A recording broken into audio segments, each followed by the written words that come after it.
Everything changes the moment D-Mac realizes the truth. A truth that's been sitting in front of him the entire time. One move, one slip, and suddenly the people he trusted most start looking like strangers. This isn't just a mistake. This isn't just a misunderstanding. This is betrayal, quiet, calculated, and deadly. And in Season 3 Episode 4, D-Mac finally starts to see the game he was never meant to win. D-Mac has been moving through Chicago with a weight he can't shake, trying to prove himself to a world that always seems 2 steps ahead of him. He wants respect, a place to stand, a way to feel like he matters. And for a while, he believes that Diamond and Jenard, 2 men holding the keys to the entire organization, might actually see something in him. He's young, hungry, and trying to build something real out of the pieces he's been given. That's why he listens. That's why he follows. That's why he pushes himself into situations that most people would run from. Because deep down, he thinks loyalty will pay off one day. But underneath all that effort, there's a quiet tension growing inside him. Little moments keep sticking in his mind, moments that don't line up. Moments that don't make sense. Diamond keeps switching plans at the last minute. Jenard keeps acting like he's guiding him, but the guidance never really leads anywhere. Instead, D-Mac gets thrown into risky jobs, quick setups, and shady errands that somehow benefit everyone but him. He brushes it off at first. He tells himself he's new, that this is part of earning stripes, that this is how the game works. But even then, it doesn't feel right. There's a look Diamond keeps giving him. Not the look of someone who trusts you, more like someone who's waiting to see how far they can push you. And Jenard, he smiles too fast, talks too smooth, makes promises he never intends to keep. Together, they treat D-Mac like a tool, not a person. And while D-Mac doesn't fully see it yet, something in his gut keeps whispering that he's being used. He tries to ignore it. He tries to focus on the work, the grind, the streets. But the truth is, every move he makes feels like he's walking into a fog. It's like everyone else knows the rules of the game, except him. The pieces keep shifting, and he keeps ending up in the middle with no clear way out. Every task they give him feels like a test, one designed to push him, corner him, and keep him from asking questions. And still, D-Mac keeps trying, because loyalty is the only thing he's ever had to offer, because trust is the only currency he thinks he can afford, because Diamond and Jenard are supposed to be the ones guiding him, not setting him up. But the streets have a way of revealing the truth. And before long, the first cracks begin to show. Cracks that hint at the betrayal that's been building all along. The shift begins slowly, almost quietly, like a shadow sliding across D-Mac's path without him noticing. At first, it seems harmless, just small changes in the way Diamond talks to him, the way Jenard watches him, the way their instructions start to feel less like guidance and more like traps wrapped in polite words. But Episode 4 makes one thing painfully clear. The warning signs were always there. D-Mac just didn't know how to read them. It starts with Diamond. He begins moving different, giving half details instead of full plans. One day, he tells D-Mac to wait at a certain block. The next day, he acts like he never said it. At first, D-Mac thinks Diamond is just being cautious, switching routes to stay ahead of the heat. But then the changes become too random, too sharp, too inconsistent to make sense. Orders get switched at the last second. Tasks get assigned that don't line up with the crew's usual moves. And every time something goes wrong, Diamond looks at D-Mac like the fault is his. Not angry, not disappointed, just watching like he's studying how far he can push the kid until he breaks. Then there's Jenard. He plays a different game. He doesn't change the plans. He changes the energy. He suddenly becomes friendlier, almost too friendly. Telling D-Mac things like you got potential or you just need the right people around you. But none of the words match the way he acts. He sends D-Mac out alone on jobs that should take 2 people. He gives advice that sounds good but leads nowhere. And every time D-Mac thinks he's earning trust, something happens that reminds him he's still on the outside, still being measured, still being used. These moments don't hit D-Mac all at once. They creep in slowly, piling up like small stones on his shoulders. A strange look here, a quick whisper there. People in the crew giving him sideways glances, like they know something he doesn't. And the worst part, both brothers act like they're doing him a favor. They talk about opportunity, about growth, about letting him prove himself.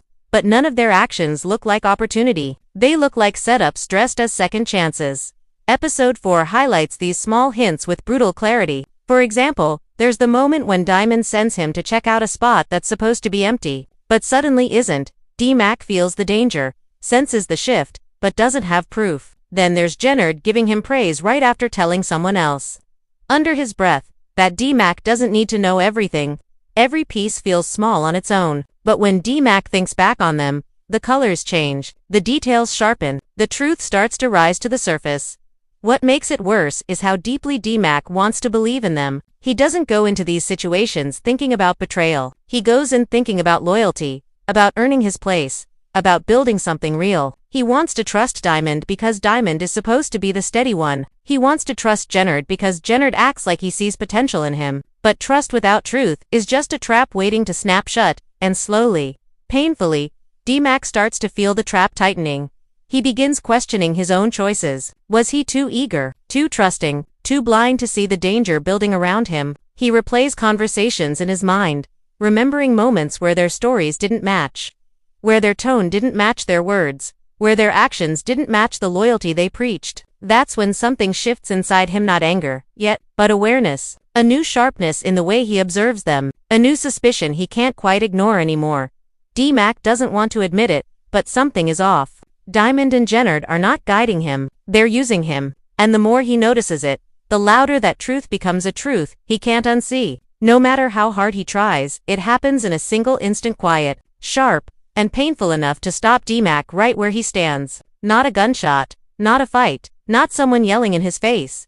No, the truth reveals itself in something much smaller, something the brothers never meant for him to hear. It's the kind of moment that flips a switch inside you, the kind that changes how you see everything you thought was real. And when it hits D-Mac, it hits hard.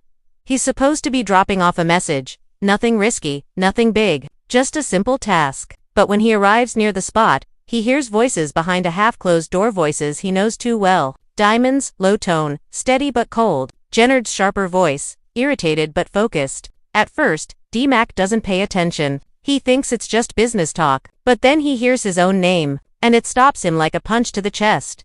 He steps back, keeping quiet, and the words sink in, one by one. Diamond says D-Mac is useful for now, like he's a temporary tool, nothing more. Jenard laughs under his breath, saying the kid doesn't even see it coming.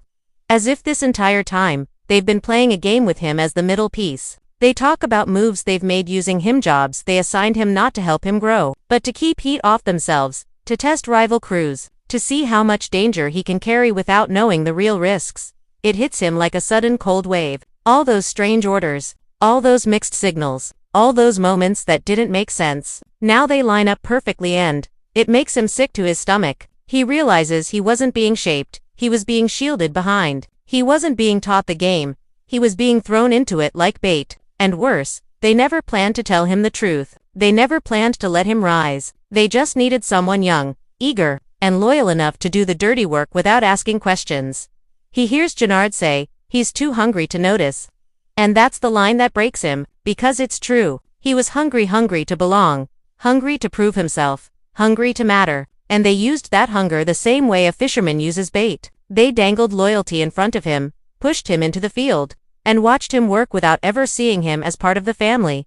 That's when the anger starts rising. Not loud, not wild, but deep, steady, burning from the inside out. It's the kind of anger that comes from disappointment, from betrayal, from realizing you've been walking blind while the people you trusted cut the path beneath you. His chest tightens, his hands shake, and his mind races through every memory he has with them, every smile, every promise, every moment that felt like he was finally being seen. Now each one twists into something darker.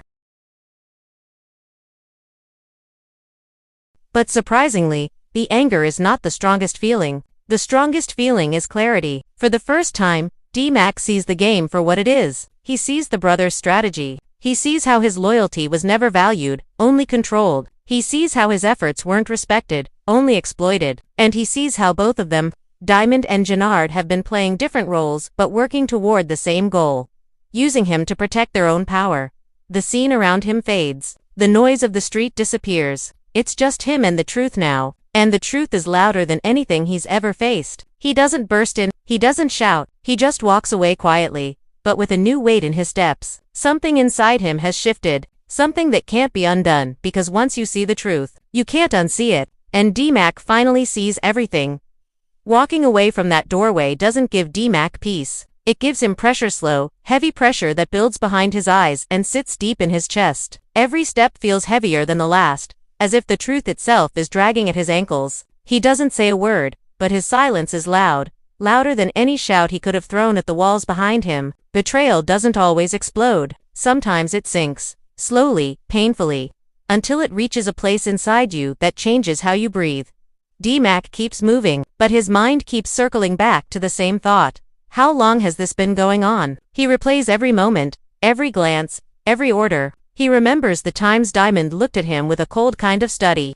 The times Jenard offered advice that felt a little too convenient, and now that he knows the truth, all those moments rearrange themselves into a new pattern, one he didn't notice before because he trusted too hard. He realizes trust is dangerous when the people holding it see you as a tool instead of a person.